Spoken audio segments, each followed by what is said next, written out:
এখন লাঞ্চ শেষ করে রওনা দিলাম। আমরা এখন জ্যামে পড়ে গেছি। জ্যামে এই যে এখানে নেভিগেশনে দেখায় 7+7 মিনিট। জ্যাম অনেক বড় জ্যাম মনে হইতেছে।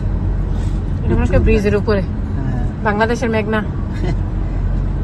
বাংলাদেশি জ্যামে বাংলাদেশি জ্যামে পড়ে গেছি। সামনে গাড়িটা দেখছো? সস্তা বেশি। কি গাড়ি স্যার? সামনেটা কি গাড়ি? হ্যাঁ ইয়েস। তাহলে কি গাড়ি? ল্যাম্বরগিনি। এই ল্যাম্বরগিনি। আমিও জানি না কি গাড়ি, তবে সুন্দর। নাইস, দামি গাড়ি মনে হইতেছে।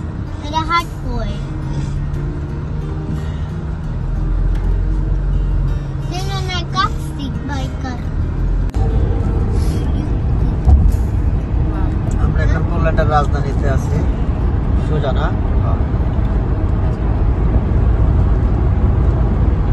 কি আপু, কেমন লাগে রাস্তাটা? ভালো। নাইস।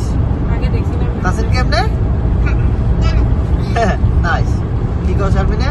আগে আমি এমন রাস্তা দেখছি। এটা সুন্দর। দেখি টানে না। আমরা এখন পোল্যান্ডের রাজধানী। এখানে কি আছে? হ্যাঁ সব কিছু আছে। রাজধানী না। আমরা যাবো ওস্ট্রাবাতে, আজকে রাতে থাকবো চেক রিপাবলিক বর্ডারের কাছে।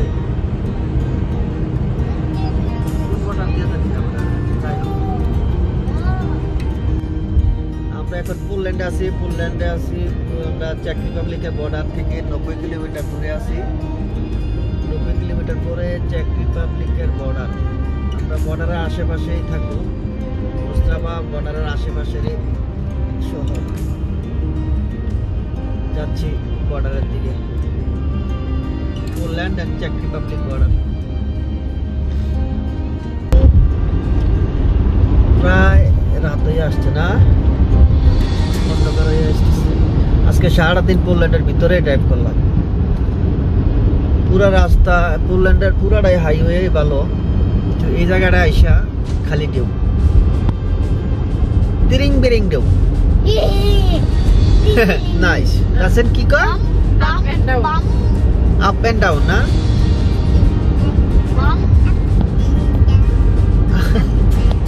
ওকে,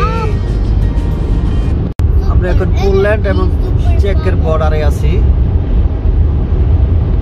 বর্ডার বলতে বর্ডার কিছুই নেই। এই যে কালো ইয়াটা উপরের, এটাই বর্ডারের চিহ্ন।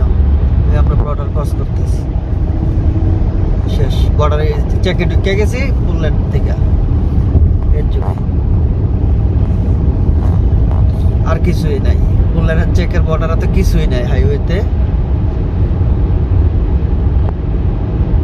ওই যে সামনে ভাইয়ের গাড়ি আর আমার। আজকে সারাদিন পোল্যান্ড শহর, পোল্যান্ড ডিস্ট্রিক্ট আমি চালাইলাম না।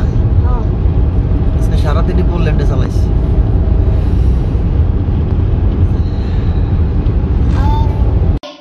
যে জায়গায় যে বাসায় বসছি, এই বাসার বাথরুমে তারা গোসল করতেছে।